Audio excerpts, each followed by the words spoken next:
자, 세 번째 비대위원장 누구? 국민의힘. 그러니까 지금 현 정부가 들어선 이후에 비대위원장이 요번에 결정되면 세 번째군요, 벌써. 2년은 안 된 거 아닙니까? 근데 그 사이에 세 번째 비대위원장이라고요? 그러고 보니 그러네요, 진짜로. 오늘 윤재욱 원내대표가 지금 당대표 권한대행인가요? 직무대행인가요? 아무튼 대행을 하고 있잖아요. 오늘 뭔가 좀 설명을 합니다. 향후 체제에 대해서 들어보시죠. 비대위 체제로 빨리 지도 체제를 구성을 하는 게 바람직하다는 결론을 내렸습니다. 국민 눈높이에 맞고 국민의 공감을 얻을 수 있는 분, 그런 기준으로 물색을 해보겠습니다. 자, 지금 뭐 정치권 국민의힘 안팎에서는요, 어떠한 분에게 이미 비대위원장 제안을 했는데 뭐 거절했다는 분이 있다, 고민 중이라는 분도 있다, 왜 저한테 이런 얘기를 하십니까라고 한 분도 있다, 뭐 여러 가지 얘기들이 설들이 나와요. 자, 그럼 궁금하지 않습니까? 다음 국민의힘의 비대위원장, 당대표 역할을 해야 되고요, 총선을 끌고 가야 되고요, 공천에 대해서도 책임을 져야 되는 막중한 자리거든요. 지금 물망에 오르는 분들이 있습니다. 언론 등등등을 통해서 화면 보시죠. 일단 김한길 국민통합위원장. 근데 김한길 위원장은 이 정치 시작이 지금 이쪽 보수정당 쪽이 아니란 말이에요. 지금 민주당 쪽이잖아요. 그래서 당내 보수 세력의 반발이 있을 수도 있다. 이게 약간 약점으로 꼽히죠. 한동훈 법무장관 비대위원장설은 한참 전부터 나왔죠. 근데 지금 일단 현직 장관이란 말이에요. 근데 갑자기 비대위원장? 그리고 검찰 출신? 정치 경험은 전무잖아요. 이런 점이 꼽히고요. 인요한 전 혁신위원장. 최근에 주목을 받았으나 약간의 말실수 논란도 있었고요. 정치 경험 없잖아요. 혁신위원장은 괜찮지만 비대위원장까지는 이런 의문부호가 찍힙니다. 다음 보겠습니다. 두 명이 더 나옵니다. 원희룡 국토부 장관. 정치 경험은 많으나 일단 현직 장관 신분이에요. 근데 아직 후임 장관이 안 나왔잖아요. 뭐가. 갑자기 그럼 비우고 올 수 있을까? 이 부분. 그리고 안대희 전 대법관. 여러 가지 검찰 출신이기도 하고요. 다수 정치인의 후원회장 경력이 있어요. 그럼 이게 공정성에 맞는가라는 이런 논란이 있을 수도 있는 거 아니냐. 여러 가지 또 지적점들이 한 명씩 다 있습니다. 지금. 일단 보기로 5명이 나왔는데 패널 5분께서요. 제가 질문은 이겁니다. 국민의힘의 비대위원장으로 가장 적합하다고 생각하는 인물의 이름을 써주세요. 이름을. 쓰신 분은 올려주시고요. 쓰신 분은 올려주시고요. 안 쓰신 분은 지금 써주세요. 일단 세 분은 먼저 쓰셨고 두 분은 아직 안 쓰셨는데 쓰셨으면 올려주세요. 자, 일단 제가 보겠습니다. 자, 신경민 씨는 앞에 이렇게 가슴 쪽에. 일단 보니까요. 김한길 이름이 2명이고요. 인요한 전 위원장, 그다음에 원희룡 장관도 있고요. 그리고요, 가만있어 봐요. 여기 가장 짙게 권영세 의원이요. 여기는 조금 전 다른 분보다 보기도 없는데 지금 독특한 답이 나왔는데 일단 김한길이라고 쓰신 김한길 지금 국민통합위원장을 쓰신 분들 일단 성추윤 부의장부터 왜 김한길 위원장을 꼽으셨습니까? 지금 구원 투수가 필요한 거잖아요. 예. 그리고 지금 내년 총선 전망 당장 내일 총선이 열리게 되면 지금 민주당에 앞서고 있는 상황입니다. 그러니까 야구에서는 이 상황을 이제 추격조라고 하는데요. 예. 추격하기 위해서는 투수가 점수를 더 주면 안 됩니다. 지금 패전 처리 투수가 필요한 게 아니라 추격조 투수가 필요한 것이기 때문에 예. 안정적으로 당을 수비할 위원장이 필요한 것이죠. 그런 상황에서 그러면 다른 인요한 위원장 같은 예. 좀 어떻게 보면 방어율이 좀 불안한 구원 투수보다는 그래도 노련하고 왠지 점수를 더 주지 않을 것 같은 비대위원장의 역할은 점수만 더 주지 않으면 됩니다. 예. 당내의 잡음이나 이런 것들을 잘 관리하면서 어차피 점수는 추격 점수는 타자들이 낼 거거든요. 한동훈 법무부 장관이나 뭐 원희룡 장관 이런 분들 다 타자 스타일이거든요. 타자구. 이런 분들은 공격을 통해서 점수를 따는 역할을 하실 거라고 보고요. 예. 인요한 위원장은 근데 제가 봤을 때는 요즘 뭐 뜨고 있는 오타니 쇼헤이처럼 공격도 좀 하시고 투수도 좀 하시는 것 같은데. 공수 다 한다고. 예, 그래도 공격으로 뭐 공동 비대위원장 이런 역할로 공격을 맡기지 않을까. 그런 상황에서 또 김한길 위원장의 장점은 민주당 출신 아닙니까? 예. 그렇기 때문에 그 국민의힘 내부에 뭔가 사사로운 그 연이 없을 것이다. 그렇기 때문에 지금 윤석열 대통령, 용산 대통령실에서 원하는 것은 좀 칼춤을 출 사람이 필요한데 다른 사람을 맡기면은 아무래도 뭐 당 선배라서 예. 언제 당 선거 같이 했던 사이라서 이런 불편한 그 연관성들이 다 있기 때문에 예. 예를 들면 뭐 2016년에 김종인 그 비대위원장이 민주당에 와서 그때 칼춤을 잘 추셨던 이유는 그냥 뭐 다른 거 따지지 않고 그냥 선거 결과만 바라보고 칼춤 추셨거든요. 예. 그런 역할을 하기에는 김한길 위원장이 가장 적합할 것이다. 그래서 용산에서는 김한길 위원장을 원할 것이다라고 생각합니다.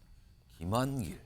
이번엔 인요한 최수영 평론가는 인요한 전 위원장 쓰셨잖아요. 그리고 설명 좀 해도 왜 지금 성시훈 부의장 말하면 거기 공수 다 되긴 하는데 조금 이렇게 튀기 때문에 뭔가 좀 어렵지 않는다는 분석인데 반대 의견이신가 봐요. 그러니까 저도 인요한 위원장이 공수를 다 겸한 사람이라는 것도 인정하고 예. 문무도 경비했다는 것도 인정합니다. 그렇기 때문에 적임자입니다. 왜냐? 조건이 몇 가지가 저는 있다고 봐요. 지금 현재 상황에서 총선이 지금 4개월밖에 남지 않은 상황에서 비대위의 역할요. 가장 중요한 건 길면 안 됩니다. 짧아야 됩니다. 짧아야 된다. 짧아야 돼요. 당장 지금 어제 그저께 이제 예비 후보 등록이 있었습니다. 예. 자, 당의 이름을 걸고 지금 예비 후보를 등록하는 마당에 당이 지금 갈팡질팡하거나 비대위가 길어진다? 이거는 당이 상상할 수 없는 일이에요. 그래서 길면 안 되기 때문에 바로 직전에 혁신위원장이었기 때문에 바로 혁신의 방향성과 이 당의 정체성을 이어갈 수 있는 장점이 있습니다. 그렇기 예. 때문에 인요한 위원장이 꺼냈던 변화, 희생, 쇄신 이것을 계속 끌고 나갈 수 있는 비대위의 어떤 정체성을 보여주면 되는 거고 예. 그다음에 인요한 위원장이 맡는다 그러면 지금 어쨌든 인요한 위원장이 꺼내놨던 희생 중에 김기현, 장제원 두 거물 정치인이 지금 일단 내려놨잖아요, 자리를. 그렇기 때문에 어쨌든 지금 인요한 혁신이가 사후 성공했다는 얘기까지 나오는 마당에 이 동력을 비대위로 이어간다 그러면은 예. 여론의 주목도를 또 최대한 높일 수가 있어요. 그러면 지금은 인요한의 시간, 그 비대위의 시간으로 간 다음에 짧게 이것을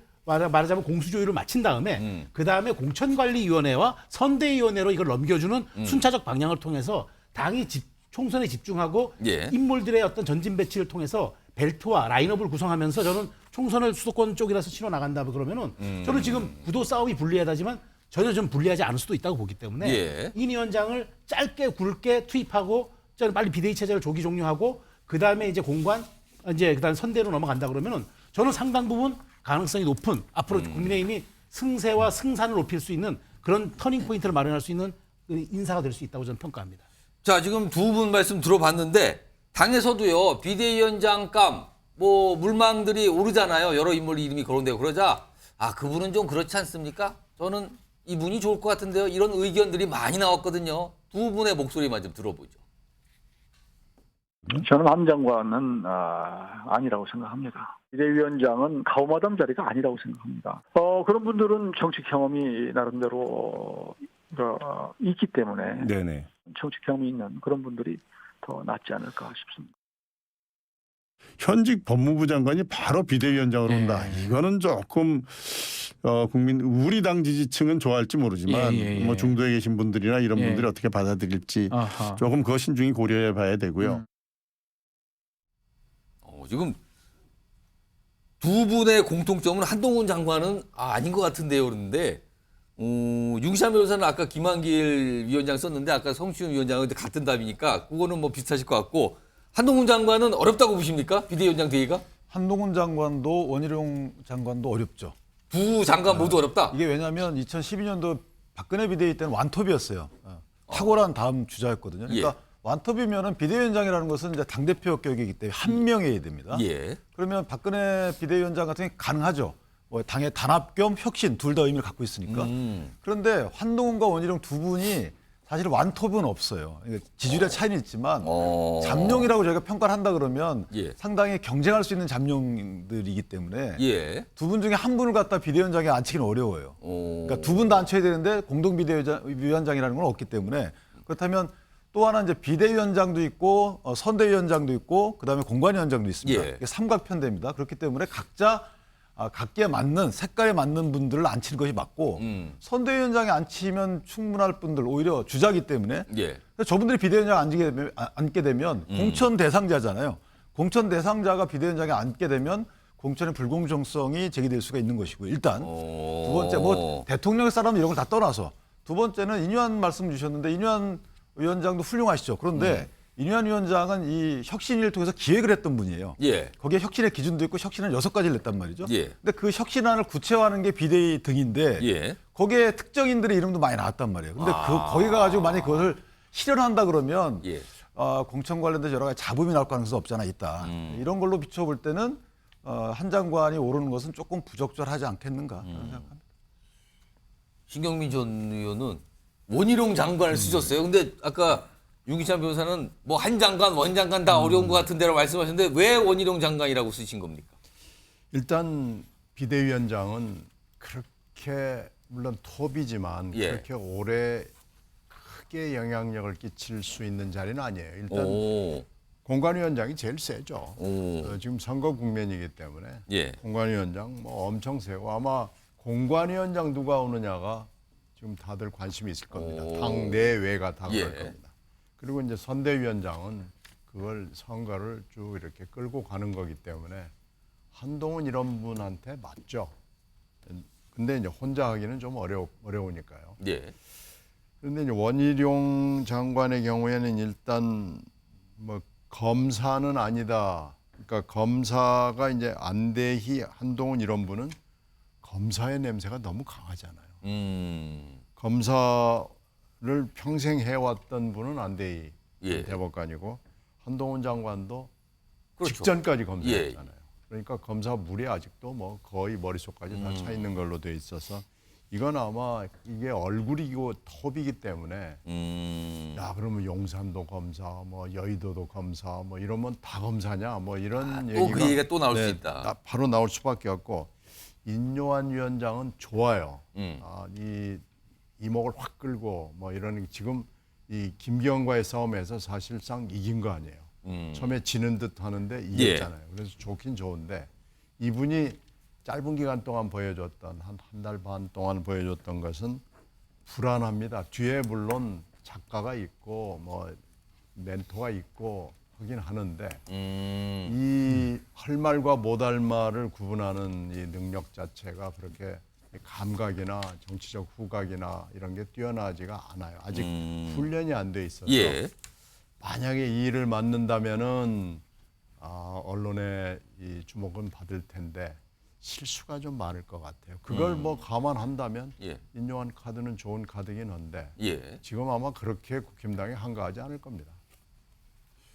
마지막으로 좀 보기에도 없었고요. 겹친 분도 없었어요. 권영세 의원이요? 제가 우선 말씀드리면 우리 MBN을 꾸준히 시청하시는 분들은 예. 보기에 나오는 사람은 안 돼요. 아, 그럽니까? 에이, 그럼요. 보기에 나오는 왜 사람은 안 됩니까? 안 된다는 거예요. 이미 그런 노출된 카드를 꺼내들 경우에는 예. 효과가 반감되죠. 여러분들이 이제 건며들 수밖에 없는 게 예. 권영세. 예. 왜냐하면 지금 용용 전략이에요. 용산은 용산 국회의원을 선택한다. 그게 용용 전략입니까? 그렇죠. 용용 전략인데 그게 이제 상당히 반향을 불러일으킬 수가 있는 게 일단은 비대위원장은 3가지 조건이 있어요. 대통령과의 관계가 끈끈해야 돼요. 끈끈해야 되는데 예. 물론 지금 거론되는 사람 보기에 들어간 사람도 있지만 권영세 의원이 누굽니까? 지난 대선 때 승리를 이끌어낸 역할을 했어요. 대통령은 또 법대 바로 선배고 예. 그렇기 때문에 이보다 끈끈할 수는 없다. 예. 그렇죠. 이게 중요한 거고. 그런데 지금 거론되는 한동훈, 원희룡 예. 두 사람은 또 선거 나가야 돼. 안 돼. 비대위원장 안 돼요. 그러면 인용환 벌써 혁신위원장 하면서도 파장을 일으켰잖아요. 그리고 또 김한길 위원장 같은 경우는 좋아요. 여러 가지 아이디어 좋은데 전면에 나서면 또 민주당 이력이 있기 때문에 이게 또 골치 아픕니다. 그러니까 예. 지금 그게 하나 첫 번째고 대통령 두 번째는 수도권을 견인해 줄 수 있어요.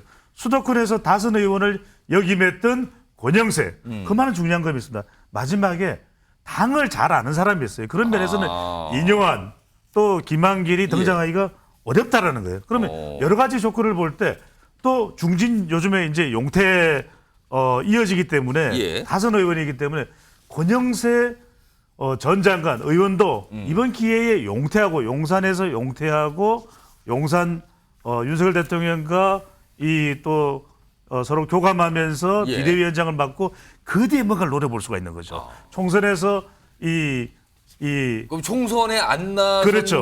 게 되는 겁니까? 아니 그런 것도 검토가 되겠죠. 견인차 역할을 하면 총선 이후에 더 큰 과실이 아. 권영세 이 의원에게 올 수도 있는 건데 정치는 아까 우리 정치훈 정책위 부의장도 얘기했지만 예. 정치는 야구가 아닙니다. 그리고 이제 비대위와 공관위와 인재영입위원회 거의 한 몸처럼 가야 될 때 예. 그것을 아우를 수 있는 사람 건며들 수밖에 없죠. 아무튼 제일 독특한 답을 하신 것 같습니다. 아무튼 설명을 용용 전략이란 말까지 만들어 설명했습니다. 알겠습니다. 내려주시고요. 자, 이런 상황에서 아까 패널분 중에 한 분이 분석하시면 살짝 그 언급을 해주셨어요. 지금 결과적으로 인요한 위원장이 요구했던 내용들이 관철되고 있는 거 아니냐 사실은. 혁신안이 숫자가 꽤 있었어요. 근데 그중에 가장 중요했던 게 지도부 친윤 중진들 희생하세요.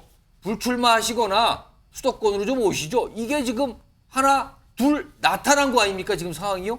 자, 그러니까 많은 분들이 그 얘기를 해요. 이른바 김장연대가 퇴진하는 거 이거 인요한 위원장의 요구사항이 된 건데 그렇다면 또 다른 요구사항 인요한 전 위원장이 원했던 거 이준석 전 대표가 탈당하지 않고 당에 남는 부분 이게 지금 남아있는 거라 이게 아니냐라는 거죠. 자, 이와 관련해서 지금까지 인요한 위원장이 한 얘기 그리고 이준석 전 대표가 한 얘기 그리고 어제 김기현 대표가 이준석 전 대표 만났잖아요. 그거의 의미를 설명하신 분도 있습니다. 들어보시죠. 그거는 확실해요. 제가 뭐 권한은 없지만 돌아와서 화합을 하면은 우리 이준석 대표가 중책을 꼭 그 중책은 아니더라도 중책을 맡아서 우리 도와야죠. 들어와야죠. 빨리 합쳐야죠 힘을. 원래 제가 27일에 최종적인 판단을 하겠다는 입장에서 변한 게 없고요. 하지만 이번에 당에 있었던 이런 급변 사태라는 것이 제가 봤을 때는 당이 더 수렁으로 가고 있다는 판단을 좀 굳히게 하는 계기가 된 것 같다고 생각합니다. 왜 만났느냐? 제가 볼 때는 김기현 대표가 그래도 당대표로서 본인의 자맹이 있는 상태에서 어쨌든 뭐 사퇴든지 중대한 결정을 하긴 해야 하는데 그 전에 그 여부를 떠나서 이준석 전 대표라든지 김웅 의원도 만나기로 한 걸로 저는 알고 있었어요. 예를 들어 당에서 탈당이 우려되는 분들을 만나서 뭔가 탈당을 안 하게끔 하는 작업까지 하고 뭔가 정치적인 명분을 만들어 놓고 사퇴를 하더라도 하자. 아마 그런 생각이 강했던 게 아닌가. 자, 윤기찬 변호사. 그럼 여기서 지금 궁금해져요. 지금 상황이 이렇습니다. 인요한 전 위원장이 이준석 전 대표 보고 탈당해서는 안 된다. 신당 창당하지 말고 당에 남아서 도와주세요. 이 얘기를 계속 반복적으로 얘기했잖아요. 물론 아직까지 관철이 안 되고 있는 상황인데. 그리고 김기현 전 대표도 어제 이준석 전 대표를 만나서 스스로 밝히기를 신당 창당을 만류했다 그랬어요. 그럼 두 인물이 모두 이준석 전 대표고 당을 나가지 말고 남아라. 신당 만들지 말라. 이 얘기를 꺼낸 거예요. 혹시요 이거 윤석열 대통령도 같은 생각일까요 지금? 이거 어떻게 봐야 됩니까? 글쎄, 같은 윤 씨라도 제가 그것까지 모르겠네요. 같은 윤 씨라고.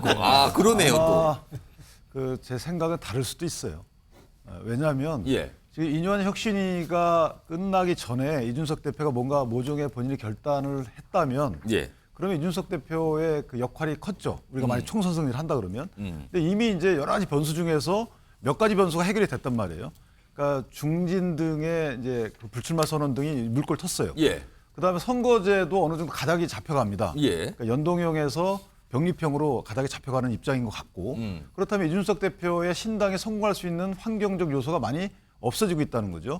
그리고 본인 스스로도 27일 날 일단 우선 탈당을 한다 그랬습니다. 예. 신당 창당 결행이 아니고 예. 탈당해서 연초에 신당을 하겠다고 했는데 그렇다면 이준석 대표도 본인의 정치적 공간을 여러 가지 못하고 있는 상황이고 또 하나는 이낙연 전 대표의 또 정치적 움직임도 가시화되고 있는 상황이기 때문에 예. 이게 본인 때문에 정치권이 요동치는 이런 공간적 환경이 마련되지 않고 있단 말이죠.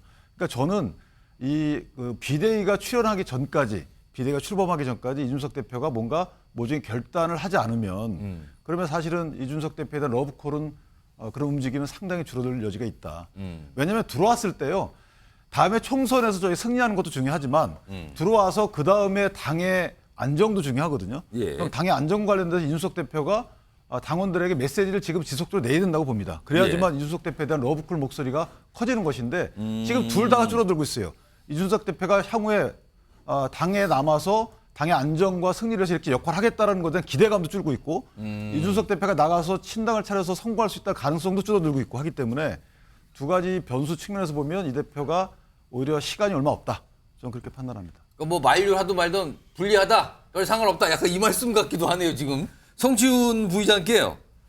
지금 국민의힘이 사실 인적 쇄신이 주주의 인적 쇄신이 지금 벌어지고 있는 상황이잖아요. 이게 이준석 신당의 입지를 좁히고 있다고 보십니까?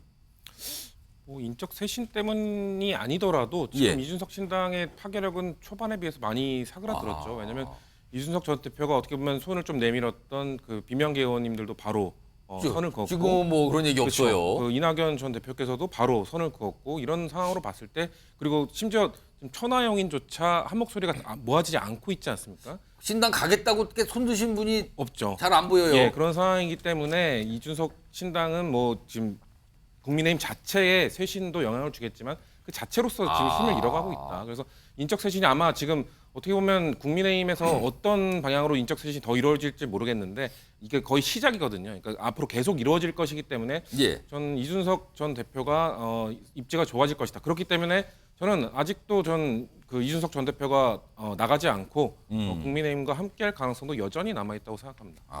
이건 좀 상황이 뭐 만류를 하냐 안냐가 아니라 지금 정치적 상황이 신당이 여의치 않게 보이게 만드는 상황으로 좀 가고 있다. 이런 분석을 두 분 공통적으로 해주셨어요. 이준석 전 대표 얘기하면 정치권에서 안 빠지고 꼭 같이 등장하시는 분이 있죠. 바로 그분 안 의원님, 안철수 의원님. 근데 요즘에 이 안철수 의원님 보면은요 정치권에 노래 추천을 많이 합니다. 거기는 이 노래 좋을 것 같은데요. 거기는 이 노래 좀 틀었으면 좋겠는데 이렇게 노래 추천하는데 그래서 준비했습니다. 이른바 안철수의 최근 플레이리스트인데요. 짧게 음악을 좀 준비했는데 먼저 들어보시죠.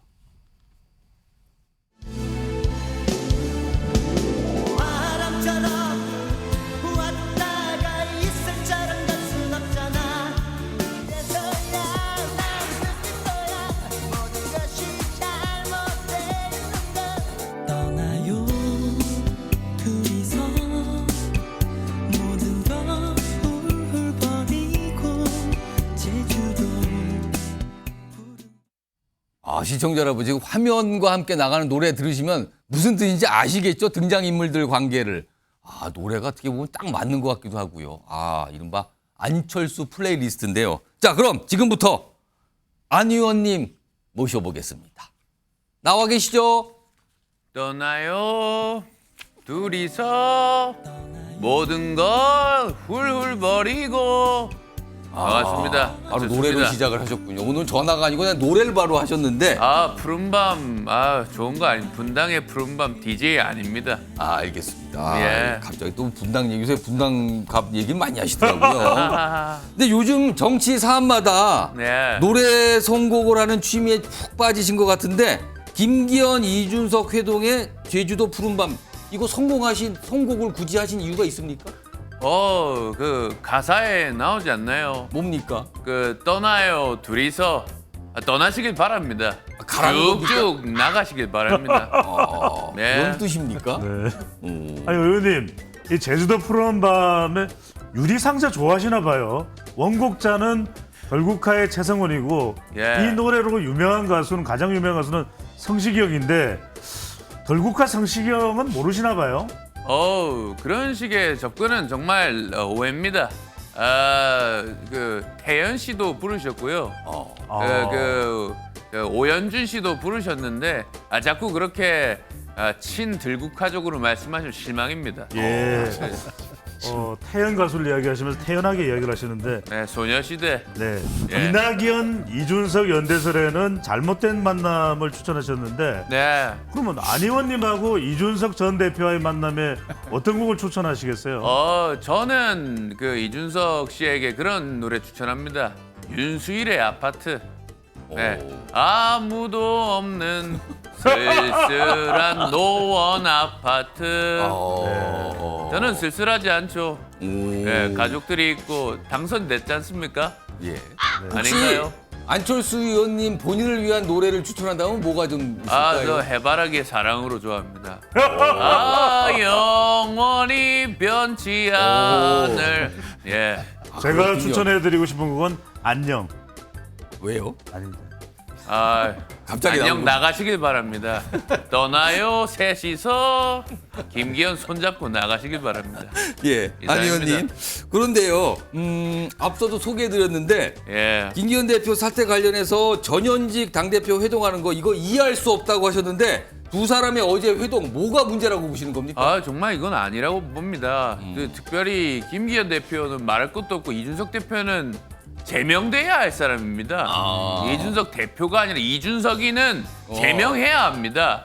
수만 명이 지금 서명운동에 참여했는데 그거 하지도 않고 그리고 김기현 대표가 어찌됐든 혁신위원장 인요한 씨 아니었습니까? 오진 내리면서 제명을 또 뒤집는 또 징계를 뒤집는 이게 말입니까? 앵커 어떻게 생각하시나요? 약간 불만을 갖고 계신 이건 분한테는 아닙니다. 직함을 안 붙이고 C라고 붙이시네요. 예. 아니 의원님. 예. 그래도 떠나는 김기현 전 대표에게 뭐 좀 위로의 말씀 못 해주시면 이제 이준석 전 대표 제명 안 한 게 아쉽다 이렇게 했는데 너무 좀 지나친 집착 노래 아니에요? 하나 더 추천하겠습니다. 네. 토이의 뜨거운 안녕. 뜨겁게 굿바이입니다. 네. 바로 그냥 여전히 다 나가시길 바랍니다. 감정이 뭐 노래 오늘 많이 하시는데 요 질문 제가 마지막으로 하나 드리죠. 네. 지금 김기현 대표가 떠났기 때문에 이제 비대위 체제로 갑니다. 그럼 비대위원장이 과연 누구일까? 누가 어떤 분이 와야 될까? 이걸 갖고 얘기들이 많은데 네. 혹시 안 의원님께 비대위원장 제안이 온다면 생각 있으십니까? 아유 왜 그러세요? 제가 설마 그런 거 욕심 있어 보입니까? 하실 수도 있는 거 아닙니까? 뭐 안 하겠다는 말씀은 안 드렸습니다. 국민의 의견을 들어봐야겠죠.